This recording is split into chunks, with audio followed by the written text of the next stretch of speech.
Bonjour, bienvenue dans Hommes et Pouvoir, l'émission des hommes de pouvoir qui n'ont pas peur des femmes de pouvoir.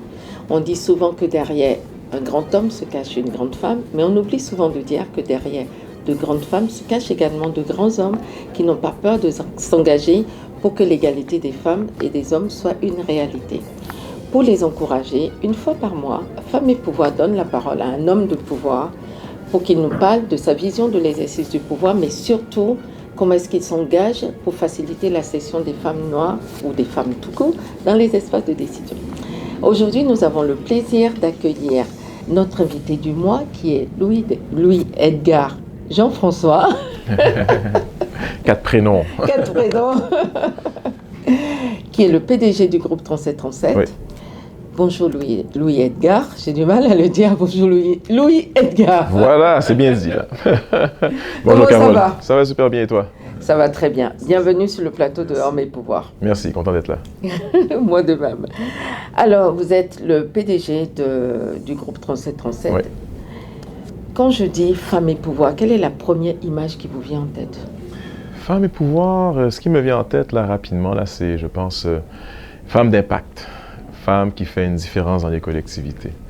Une femme qui d'influence et qui utilise non seulement son influence, mais également ses compétences pour pouvoir avoir un impact puis faire une différence dans la société.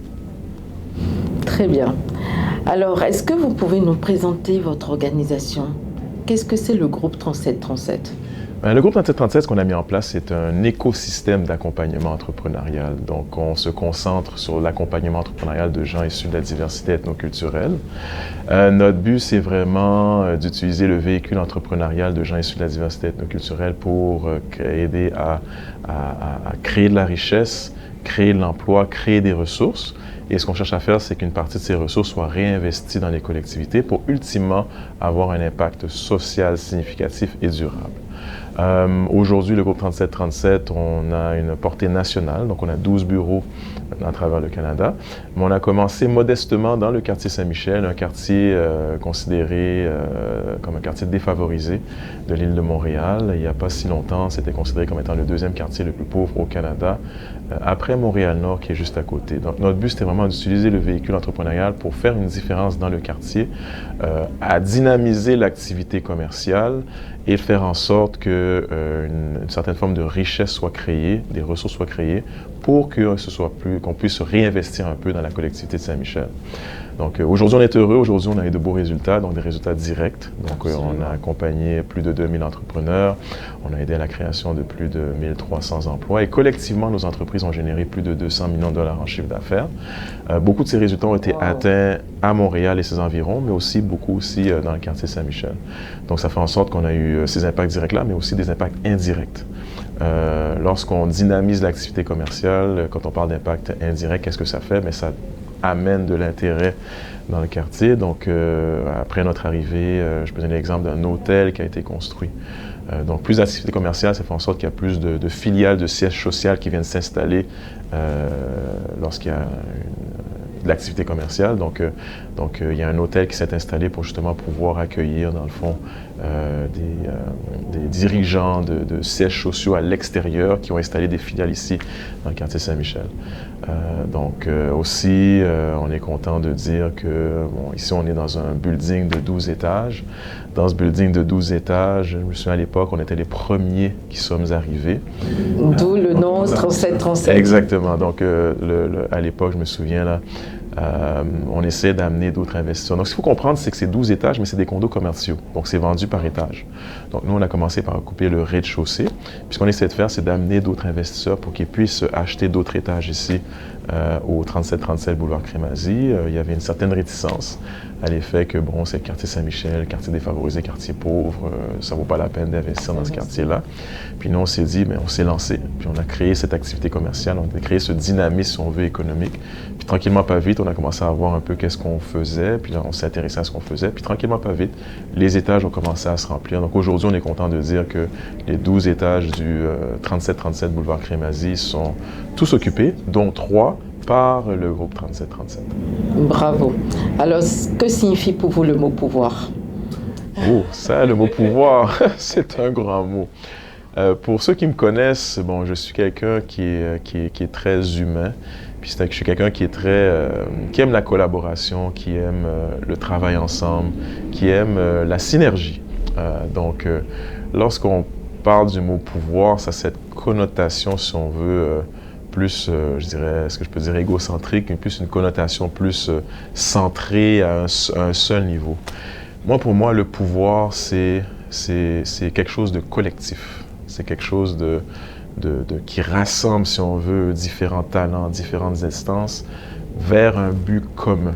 C'est ça pour moi, avoir du pouvoir. C'est d'être en mesure je dirais, de peut-être influencer, de pouvoir rassembler et de pouvoir amener des gens vers un objectif commun pour avoir un impact commun. Donc, c'est un peu ça pour moi, là, le mot pouvoir. Qu'est-ce que ça veut dire? Ça me fait penser à la définition du pouvoir telle qu'on le dit pour les femmes. Donc, parce qu'on dit souvent que les femmes ont une approche beaucoup plus inclusive de l'exercice du pouvoir. Et donc, ça, c'est peut-être votre côté féminin. Exactement, probablement. Ben, ceux qui me connaissent là, disent souvent, là, j'ai un côté, oui, très, très alpha, mais j'ai un côté aussi qui est très féminin aussi. Puis aussi, ben, j'ai pas peur de dire, je suis quelqu'un je suis un féministe dans l'âme. Donc, pour moi, la femme, pour moi, c'est quelque chose. Quand on parle d'inégalité, donc je pense que c'est important de ne pas voir la femme. Moi, c'est toujours ce que je dis, c'est de toujours voir l'humain. À la fin de la journée, on fait affaire avec des humains. Je ne fais pas affaire avec une femme, je ne fais pas affaire avec un noir, je ne fais pas affaire avec un chinois, je fais affaire avec un humain. Puis à la fin de la journée, c'est de regarder l'humain qui est devant nous avec toutes ses particularités, puis de voir comment on peut travailler avec cet humain. Puis qu'est-ce que cet humain aussi peut apporter, si on veut, à des initiatives, puis c'est ça, à son entourage.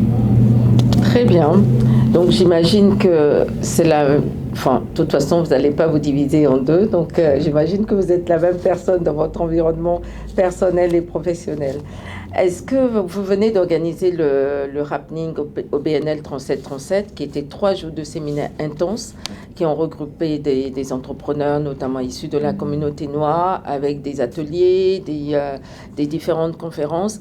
Qu'est-ce qui vous a le plus marqué sur ces 3 jours? J'y ai participé et c'était vraiment intéressant. Bravo, j'étais très fière d'avoir eu l'occasion d'y participer. Mais pour vous, en tant que dirigeant, quel a été le temps fort? Qu'est-ce qui vous a le plus touché ou qui vous a le plus marqué pendant ces 3 jours? Ben, je dirais, là, dans un premier temps, c'est l'affluence. Donc, les gens, les organisations. Puis quand je dis organisation, oui, organisation à but non lucratif, mais il y a aussi des entités privées, il y a des entrepreneurs, il y a différentes instances qui proviennent soit d'organismes publics, d'entités privées, d'entités communautaires. Donc, ce qui était extraordinaire pour moi, c'est l'affluence de gens de différents secteurs et différents milieux. Donc ça a été pour moi très intéressant à voir. L'autre chose aussi, c'est justement ce que j'appellerais ces connexions qui ont été faites entre les différents participants qui viennent de différents secteurs. Quand on fait ce genre d'activité-là, l'idée c'est quoi? C'est vraiment, je disais tout à l'heure, c'est de voir dans quelle mesure on est capable de rassembler des gens vers un but commun. C'est sûr que c'est une activité qui est sur 3 jours, mais ce qu'il faut voir, il ne faut pas seulement voir l'activité sur 3 jours, il faut voir au-delà des 3 jours. Ce qu'on cherche à faire, c'est vraiment de justement créer ces connexions-là, mais surtout de renforcer les capacités des organisations à but non lucratif qui se sont présentées. Puis pour le faire, encore une fois, c'est important d'amener, si on veut, des organisations, des instances qui vont pouvoir venir bonifier leurs activités, toujours dans un contexte de renforcement de capacité. Donc ça, pour moi, ça a été un élément extrêmement important. Puis la dernière chose, je devrais dire, qui a été important, ça a été de voir, de constater, c'est justement le feedback qui a été reçu par les participants par rapport à l'activité. Ce feedback-là a confirmé qu'il y a une valeur qui leur a été donnée par tous les ateliers, non seulement par les ateliers, mais également par les activités de réseautage, par également le gala qui a été mis en place, par également les récompenses qui ont été données aux différentes OBNL qui travaillent d'arrache-pied sur le terrain. Donc c'est le feedback positif de se faire dire que cette activité-là a été transformatrice, ce qui était un objectif qu'on a fait, mais de se le faire dire directement par les organisations, pour moi, là, ça a fait ma fin de semaine, puis ça va probablement faire le reste de ma carrière. Puis ça va continuer de motiver justement à faire le travail qu'on fait pour justement supporter ces collectivités, la diversité ethnoculturelle et les communautés noires. Très bien. En tout cas, je confirme tout ce que vous venez de dire, parce que je suis une OBNL qui est aussi soutenue par le groupe 3737, et donc du coup, je peux témoigner de ça en effet. On apprécie. Merci beaucoup. Merci beaucoup. Est-ce que vous diriez que le succès a une saveur particulière quand on est un homme noir? Est-ce que le succès a une saveur particulière? Je dirais que lorsqu'on parle de succès, c'est que pour avoir du succès, ça prend du travail. Ça prend des sacrifices. Ça prend, si on veut, de la passion, mais ça prend beaucoup de sacrifices. Et lorsqu'on se sacrifie pour une bonne cause, lorsqu'on se sacrifie pour justement avoir de l'impact et de voir après qu'on est arrivé à nos fins, c'est sûr que le succès peut être gratifiant. Ça peut être gratifiant à plusieurs niveaux. Ça peut être gratifiant pour, oui, nous en tant qu'individus, mais c'est gratifiant de voir la différence qui est faite pour répondre à des enjeux qui sont là depuis tellement d'années, j'aurais dire, tellement de décennies, tellement de siècles. Puis de voir qu'à la fin de la journée, qu'on a pu travailler à faire une différence, si on parle des collectivités noires, à faire une différence pour les collectivités noires, puis faire en sorte qu'elles soient renforcées, qu'on ait pu adresser les différents enjeux, que ce soit des enjeux d'accès à des capitaux, des enjeux d'accès à des ressources, des enjeux d'accès à des réseaux, des enjeux d'accès à du mentorat, du coaching.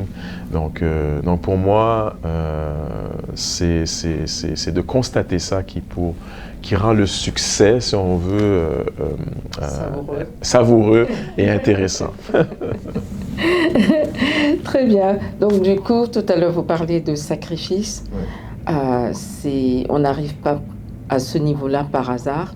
Donc vous êtes reconnu pour être en effet quelqu'un d'empathique, mais aussi de stratège, qui sait en tout cas mener ses collaborateurs vers une vision. Mais ça demande aussi un peu de sacrifice. Qu'est-ce que vous avez sacrifié pour en arriver là? Ce que j'ai sacrifié. Mais ce qu'il faut savoir, c'est que le groupe 3737 est une organisation à but non lucratif. Et lorsque j'ai commencé mon mandat à la tête du groupe 3737, ce qu'il faut savoir, c'est que j'étais dans le contexte de structurer l'organisation, j'étais, je dirais en anglais, un one-man show. Et ce que j'ai accepté de faire au début, vous savez, en tant qu'OBNL, il fallait construire une organisation du début, une organisation qui n'avait pas, à l'époque, de ressources financières pour débuter ses activités, sa structure, la mise en place de sa structure.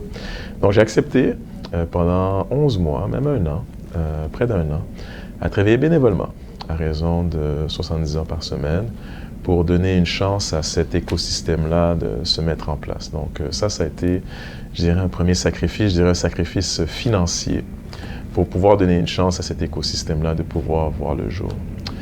En termes de sacrifice, mais c'est sûr que là, il y a toujours le facteur, les éléments de temps. Quand on parle de sacrifice, c'est le temps, mais ça a eu aussi un impact sur ma famille. Ça a eu un impact sur ma famille aujourd'hui, malheureusement. Si on parle de sacrifice, je me suis séparé de ma conjointe.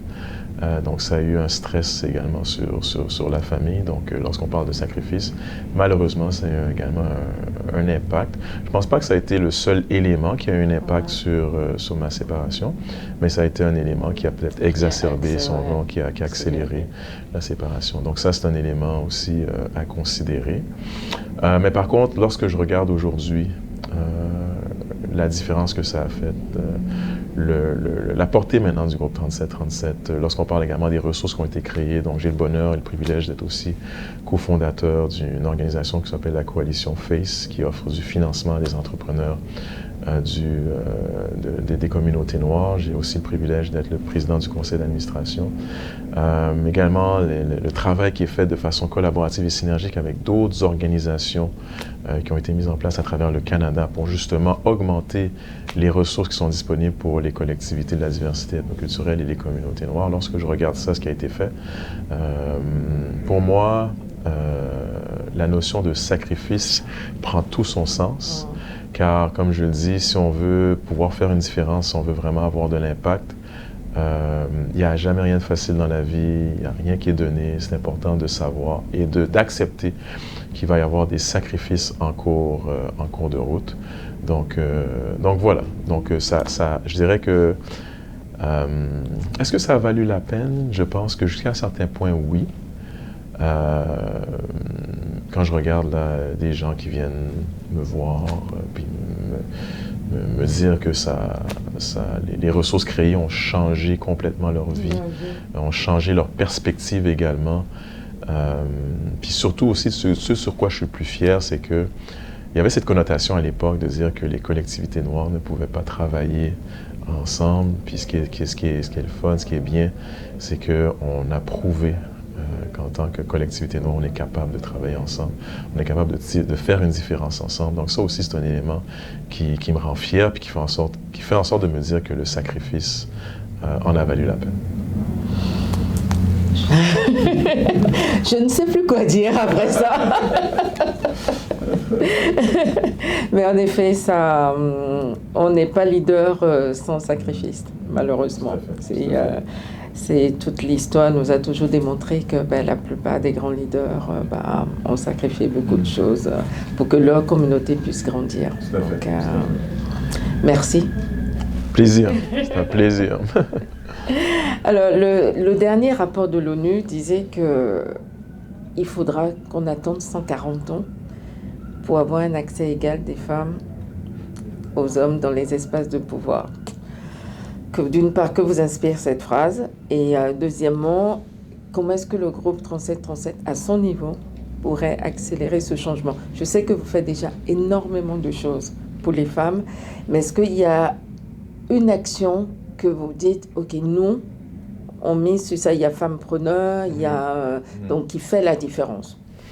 Bon, moi, dans un premier temps, je serais curieux de savoir c'est qui a dans l'équipe de l'ONU, qui a fait cette étude-là, parce que moi, à mon sens, 140 ans, de ce que je peux voir sur le terrain, quand je vois l'évolution, les changements, la conscientisation qui est faite à l'égard de l'égalité des sexes, pour moi, 140 ans, ça me semble long. Selon ce que je constate, moi, j'ai comme le sentiment que ça va prendre beaucoup moins de temps que cela, selon moi. Si on parle des actions du côté du groupe 3737, c'est sûr que oui, on a mis en place un programme spécifique pour aider la femme en entrepreneuriat qui s'appelle le programme Femme-Preneur. Mais nous, lorsqu'on a mis en place ce programme-là, on l'a mis en place en fonction de répondre à un enjeu. Je crois beaucoup que lorsque on fait face à un enjeu spécifique, il faut mettre en place une initiative ou une solution spécifique. Et pour adresser les enjeux que vivait la femme en entrepreneuriat, c'est important pour nous de mettre en place un programme pour justement adresser les difficultés que la femme, un programme spécifique pour adresser les difficultés que la femme a en entrepreneuriat. Donc, c'est important pour nous de mettre ce programme-là en place. Puis, lorsqu'on a mis ce programme-là en place, nous, au niveau de la sélection d'entrepreneurs, ce qu'on a fait, c'est qu'on a établi des quotas. Donc, ce qu'il fallait... Ça me permet de rebondir sur ma prochaine question qui était qu'est-ce que vous pensez des quotas? Donc, OK, très bien. Oui, tout à fait. Bien, les quotas, dans le fond, à la fin de la journée, moi, je pense que c'est important, surtout dans un contexte entrepreneurial. Souvent, ce qu'on cherche à faire, c'est aller chercher, quand on regarde tous les incubateurs, accélérateurs d'entreprises existants, on cherche toujours à avoir les meilleurs projets. Puis souvent, lorsqu'il y a cette connotation-là que les meilleurs projets, c'est des projets qui, règle générale, sont gérés par des hommes. Puis le réflexe, c'est de choisir des projets, justement, qui sont gérés par des hommes. Nous, on est complètement à l'antipode de ça. Pour nous, on a vu excès de très bons projets, d'excellents projets, dont l'actionnariat est majoritairement féminin. Sauf que ça ne se reflétait pas dans les sélections des entrepreneurs dans les différents écosystèmes d'accompagnement entrepreneurial. Donc nous, ce qu'on a dit, c'est qu'on a cherché à forcer la note un petit peu. Donc d'assurer qu'on fasse une place, si on veut, aux entrepreneurs femmes qui ont des projets, à mon sens, qui sont aussi porteurs que les projets gérés par les hommes. Donc on a établi des quotas. Donc on s'est dit, il faut qu'un minimum de 40% des entrepreneurs sélectionnés soient des entrepreneurs des femmes entrepreneurs. Donc nous, ce qu'on pense qui est important, c'est que pour faire face à cet enjeu-là, de sélection de femmes dans de l'accompagnement entrepreneurial, on a dit on va forcer la note un peu, puis en forçant la note, on a dit on va établir des quotas. Donc c'est des quotas.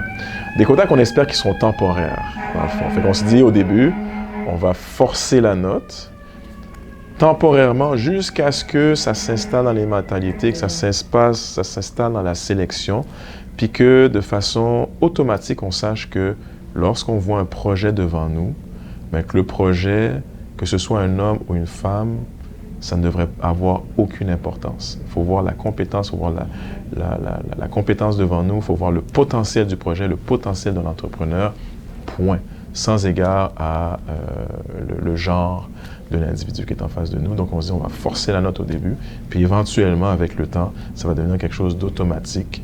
On va sélectionner des entrepreneurs sans égard au fait que c'est un homme ou une femme. Excellent. Quelle est la réflexion, le propos le plus sexiste que vous ayez entendu et comment avez-vous réagi? Le propos le plus sexiste et comment j'ai réagi?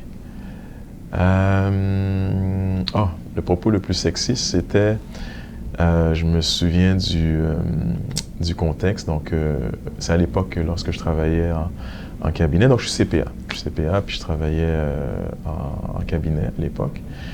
Et il y avait une femme, une très belle femme, qui, dans le fond, évoluait quand même rapidement dans les sphères de ce cabinet. Puis elle est devenue associée. Mais c'est une très belle femme qui s'habille avec classe, qui s'habille très bien. Et le commentaire qui lui a été dit, c'est tu as éteint le poste d'associé, je ne sais pas si je devrais dire ça dans la caméra, mais en utilisant, on va être diplomate, en utilisant tes attraits féminins pour pouvoir accéder à un poste d'associé dans ce cabinet-là. Donc ça a été un propos, je trouve, qui était sexiste. Puis moi, ma réaction a été à la fin de la journée, parce que je connaissais bien cette personne-là pour avoir travaillé sur ces dossiers. Puis c'est une personne qui est extrêmement intelligente, qui est extrêmement compétente, qui est très, très, très, très belle. En termes de réaction, ça a été une réaction, je dirais, qui était plus interne, parce qu'à l'époque, ce qui arrive, c'était cette personne-là était associée, le commentaire provenait d'un associé. Moi, j'étais à l'époque, je peux dire, est-ce que j'étais junior? Non, j'étais junior. J'étais plus junior, si on veut. Donc, c'est sûr que je me suis gardé une petite gêne, mais c'est un peu façonné aussi, moi, ma façon de penser, ma façon d'agir à l'intérieur de ce cabinet-là. C'est sûr qu'il y avait des éléments qui pouvaient porter à la discrimination. Donc, j'ai essayé, moi, à l'interne, d'avoir un certain impact. Ce qui arrive, c'est que ce qu'il faut savoir, c'est que c'est quand même une grosse boîte. J'étais sur 1100 employés, j'étais le seul noir dans le secteur comptable. Donc, ce que j'essayais de faire, moi, à l'époque, c'est de changer, si on veut, les paradigmes à l'intérieur de la boîte, changer la mentalité, puis de bien faire comprendre que les Noirs sont tout aussi talentueux que les gens de la communauté d'accueil. Donc, ça a juste renforcé mon désir de pouvoir changer les paradigmes. Donc, le fait d'avoir constaté cette situation-là avec cet associé qui, comme je le dis, était extrêmement compétente, qui était, oui, une très belle femme, mais qui était extrêmement compétente, extrêmement intelligente, mais ça a pu renforcer, moi, mon désir de pouvoir faire une différence dans le cabinet, puis de faire comprendre que quand on parle de diversité, mais il ne faut pas s'arrêter à la diversité, il faut s'arrêter à la compétence et de promouvoir et de faciliter, si on veut, les accès à, que ce soit les femmes, que ce soit des gens issus des communautés noires, dans ce type d'infrastructure-là. Donc, je pense avoir réussi jusqu'à un certain point. Quand j'ai quitté, je me souviens, j'étais le seul noir, puis quand j'ai quitté en 2007, il y avait 8 Noirs qui avaient... Sur 1600. Sur 1100, mais quand même, c'est histoire. Puis aujourd'hui, je dois dire, à la défense du cabinet, aujourd'hui, c'est probablement une des entreprises maintenant les plus diversifiées qu'il y a ici, je pense, au Québec. D'accord, très bien. Quelle est la phrase, le proverbe, ou en tout cas, ou l'adage qui illustre le plus votre personnalité ou vos engagements? L'adage, le proverbe. J'ai un mot qui me vient en tête, mais l'adage, il faut que j'y réfléchisse. Mais ne jamais abandonner. Je pense que c'est le terme, c'est ne jamais abandonner, parce que si on abandonne, c'est sûr qu'on va échouer. C'est clair. Si vous étiez un homme ou une femme d'État, lequel seriez-vous? Oui, pourquoi? Ah.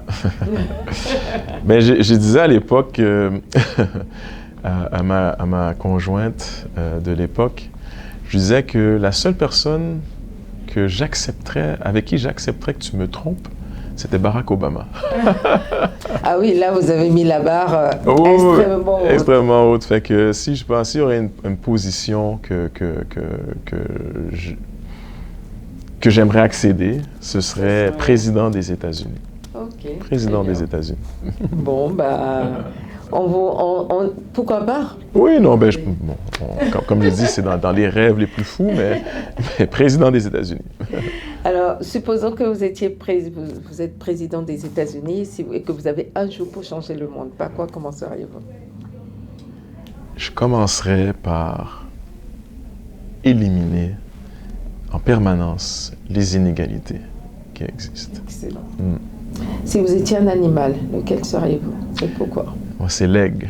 Wow. Moi, l'aigle, j'aime ça survoler, voir qu'est-ce qui se passe et agir en fonction de ce que je vois de haut. D'où la stratégie. Oui, exactement, exactement. Si vous étiez une ville, laquelle seriez-vous? Montréal. Montréal. La culture, je pense qu'il y a une belle diversité ici à Montréal. Puis Montréal, pour moi, l'été, là, c'est la plus belle ville au monde.